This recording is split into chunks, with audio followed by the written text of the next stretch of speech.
তুমি খুব ভালো খেলা দেখাইছো খালা। প্রমাণ কইরা ছাড়ছো তুমি যে খুব বড় মাপের খেলোয়াড়। মা সাদিয়া, তুই কি কইতেছস? আমি তো কিছুই বুঝতে পারতাছি না।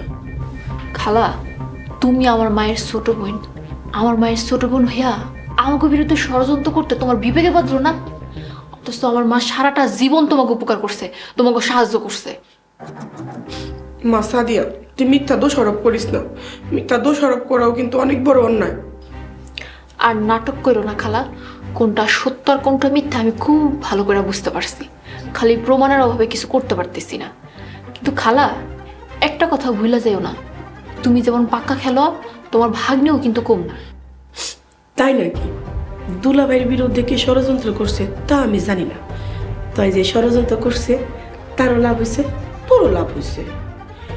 এরকম সুন্দর ষড়যন্ত্র পৃথিবীর বুকে আর আছে কিনা তা আমার জানা নেই।